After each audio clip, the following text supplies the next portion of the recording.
గతంలో భారతదేశంలో అయినా కానీ ప్రపంచంలో అయినా కానీ జనాభా పెరుగుతుంది, జనాభా విస్ఫోటనము, దీనివల్ల పేదరికము అని చెప్పేసి మాట్లాడినాము. ఇప్పుడు ఏ దేశం తీసుకున్నా కానీ ఫెర్టిలిటీ రేట్ అనేది కొన్ని దేశాల్లో అంటే సింగపూర్ లాంటి దేశాల్లో 0.93గా ఉంది, కొన్ని దేశాల్లో 1కి బిలో ఉంది, కొన్ని దేశాల్లో 2కి బిలో ఉంది.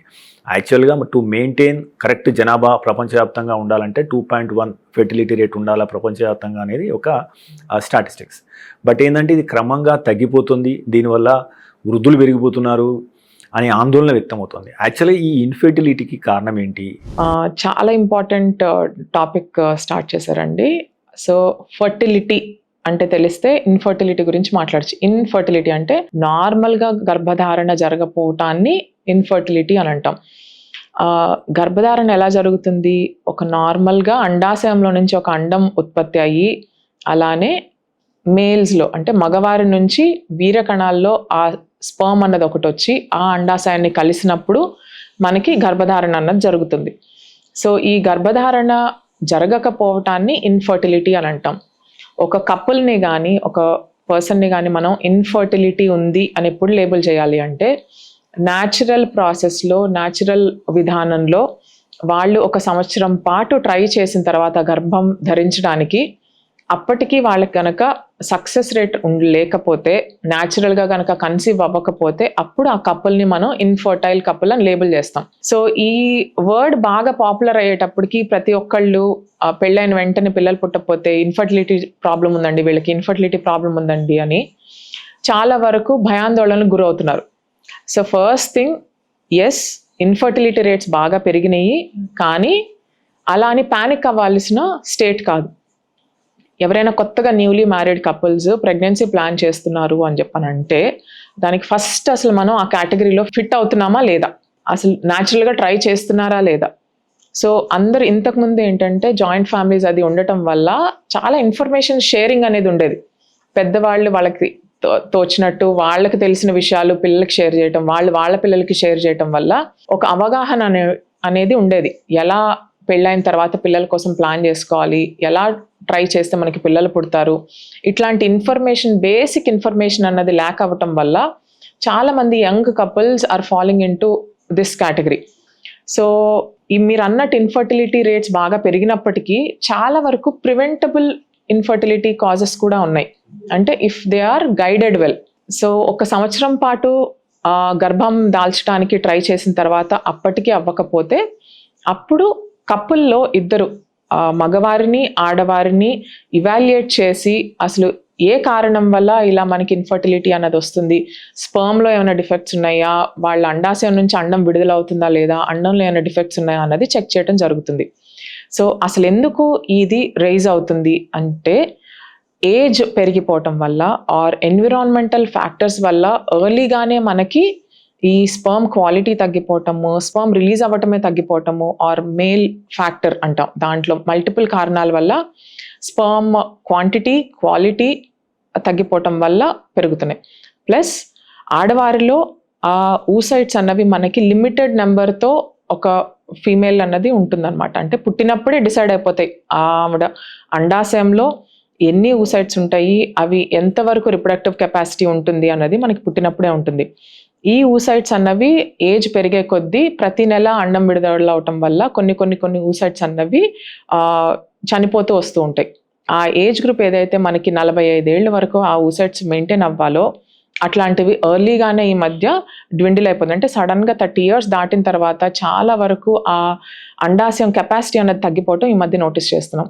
So many reasons are associated with this. Lifestyle habits కానీ, ఎన్విరాన్మెంట్ కానీ, మనం తీసుకునే డైట్ కానీ, ఈ lot of pollutants are entering our body. ఈ డిఫరెంట్ కైండ్స్ ఆఫ్ పొల్యూటెంట్స్ వల్ల మన బాడీలో ఆర్గన్స్ అన్ని డ్యామేజ్ అయ్యి, వాటిలో one of the things is ovary damage అవటం. ఈ ఓవరీ డ్యామేజ్ అయ్యి ఊసైట్ క్వాలిటీ డ్యామేజ్ అవటం, ఆర్ ఊసైట్స్ ఎర్లీగా చనిపోవటం అన్నది, ఊసైట్స్ ఎర్లీ ఏజింగ్ అన్నది జరగటం అన్నది జరుగుతోంది. సాధారణంగా మేడం యాక్చువల్గా అంటే పెళ్ళి అయిన తర్వాత సో వాళ్ళు ఇన్ఫెర్టిలిటీ సమస్యతోనే బాధపడుతున్నారు అని వారికి ఎప్పుడు అనుకోవాలి, when to consult a doctor? పెళ్ళి అయిన తర్వాత అందరూ ఇమీడియట్గా వాళ్ళు ఫ్యామిలీ స్టార్ట్ చేయాలి అని అనుకోకపోవచ్చు. ఓకే, సో ఫ్యామిలీ స్టార్ట్ చేయకుండా వాళ్ళు ఫ్యూచర్లో ప్లాన్ చేసుకుందాము అని అంటే, ఆ గ్యాప్ తీసుకోవటానికి ఎలా హెల్దీగా గ్యాప్ తీసుకోవాలి అన్నది తెలుసుకోవాలి ఫస్ట్. పెళ్ళైన వెంటనే మేము ప్రెగ్నెన్సీ ప్లాన్ చేసుకుందాము అని అనుకుంటున్నారు అంటే ఫస్ట్ మనం ఇద్దరు హెల్దీగా ఉన్నారా లేదా అని డిటర్మైన్ చేసుకోవాలి. ఓకే, సో ఒక కపుల్ ప్రెగ్నెంట్ అవ్వాలి అని చెప్పనంటే ఎంతసేపటికి ఆడపిల్ల ఒకటే ప్రెగ్నెంట్ అవ్వటానికి రెడీ అయి ఉందా లేదా అని కాదు, ఆ కపుల్లో మేల్ పార్ట్నర్ అంటే మగవారు కూడా హెల్దీగా ఉన్నారా లేదా. ఎందుకంటే స్పర్మ్ ఓవము రెండు ఉంటేనే మనకి హెల్దీ ప్రెగ్నెన్సీ వస్తుంది. స్పర్మ్లో డిఫెక్ట్స్ ఉన్నప్పటికీ కూడా అప్పుడప్పుడు మనకి అన్హెల్దీ ప్రెగ్నెన్సీస్ వచ్చి అబార్షన్స్ అయిపోతూ ఉంటాయి. సో బేసిక్ ఇద్దరు హెల్దీగా ఉన్నారా లేదా, వాళ్ళకి కరెక్ట్ టైంలో మనకి ఎగ్ రిలీజ్ అవుతుందా లేదా, వాళ్ళ స్పర్మ్ క్వాలిటీ బాగుందా లేదా, ఇవన్నీ ఉండాలి అని చెప్పనంటే ఇద్దరు బేసిక్ హెల్త్ అన్నది బాగుండాలి.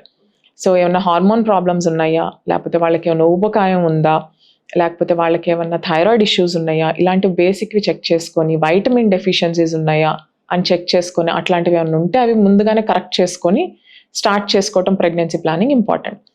సో వాళ్ళు ప్రెగ్నెన్సీ ప్లాన్ చేసుకుందాము అని డిసైడ్ అయిన తర్వాత ఒక 1 year పాటు న్యాచురల్ మెథడ్స్ ద్వారా ట్రై చేయాలి. అంటే ప్రతి నెల అమ్మాయికి ఒక ఫర్టైల్ పీరియడ్ టైంలో, అంటే అండం విడుదలయ్యే టైం, ఓవ్యులేషన్ పీరియడ్, ఆ టైంలో వాళ్ళు మోస్ట్ ఫర్టైల్ ఉంటారు ఆడపిల్లలు. ప్రతి నెల నెలసరి వచ్చిన తర్వాత నెక్స్ట్ నెలసరి వచ్చే ముందు ఒక 14 రోజుల ముందు మనకి అండం విడుదలైంది అని అంటాం. అంటే ఓవ్యులేషన్ జరిగింది, ఎగ్ ఓవరీ నుంచి బయటకు రిలీజ్ అవుతుంది అనమాట.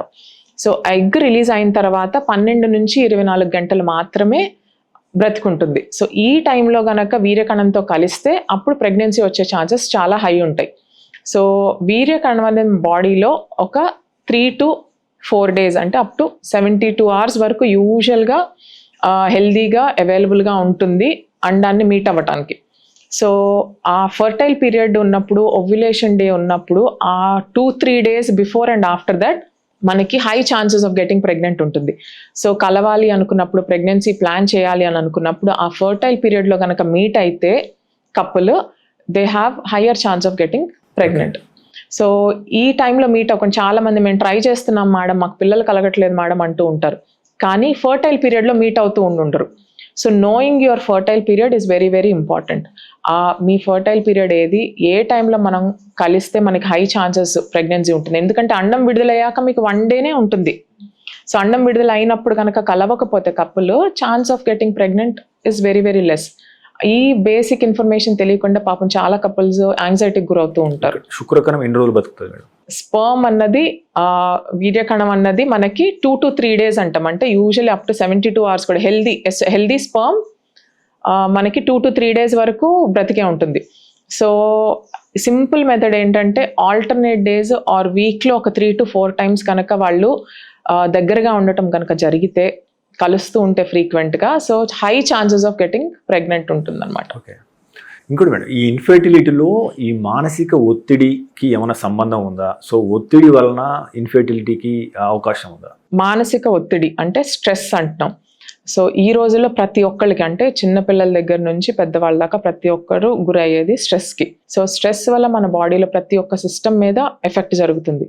ఎస్పెషల్లీ ఈ యంగ్ ఏజ్ గ్రూప్లో కపుల్స్ వాట్ ఎవర్ వాళ్ళ డే టు డే లైఫ్ స్టైల్లో చాలా స్ట్రెస్కి గురవుతున్నారు. అంటే వర్క్ అవర్స్ పెరిగిపోయినాయి, వాళ్ళ ట్రావెల్ టైం పెరిగిపోయింది, వాళ్ళ ఆఫీస్లో సెడెంటరీగా వర్క్ చేసే ప్రాసెస్ పెరిగిపోయింది. ఈ టైంలో వాళ్ళు హెల్దీ లైఫ్ స్టైల్ మెయింటైన్ చేయలేకపోవటం వల్ల ఓవరాల్గా బాడీ హెల్త్ అన్నది బాగా తగ్గిపోతుంది.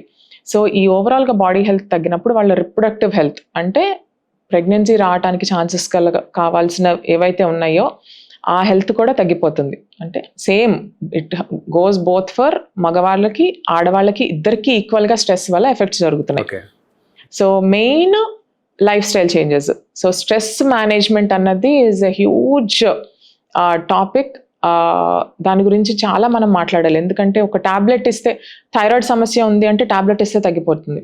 Stress management starts from the person. అంటే వాళ్ళు ఐడెంటిఫై చేసి దాన్ని అసలు వాళ్ళ లైఫ్ స్టైల్లో, డే టు డే లైఫ్ స్టైల్లో ఏమి చేంజెస్ చేసుకుంటే స్ట్రెస్ తగ్గించుకోగలరు, స్ట్రెస్ తగ్గించుకోవడం ఎందుకు ఇంపార్టెంట్ అని రియలైజ్ అయ్యి వాళ్ళ చిన్న చిన్న చేంజెస్ చేసుకోకపోతే లాంగ్ టర్మ్ కూడా దానికి ఎఫెక్ట్ అవుతుంది. స్లీప్ డిస్టర్బ్ అయితే టైంకి హార్మోన్స్ రిలీజ్ అవ్వవు, టైంకి హార్మోన్స్ రిలీజ్ అవ్వకపోతే టైంకి అండాశయం రిలీజ్ అవ్వటం అనేది డిలే అయిపోతుంది, అండాశయం కనుక రిలీజ్ అవ్వకపోతే ప్రెగ్నెన్సీ రాదు.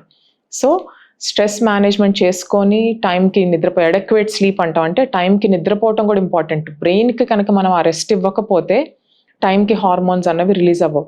ఆ సైక్లికల్గా మనకి హార్మోన్స్ రిలీజ్ అయితేనే బాడీలో టైంకి అండాశయం రిలీజ్ అవ్వటం అన్నది జరుగుతుంది.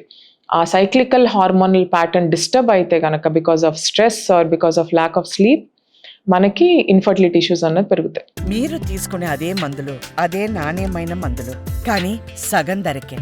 అవును, మెడ్ ప్లస్ బ్రాండ్స్ పై 50 to 80% తగ్గింపు.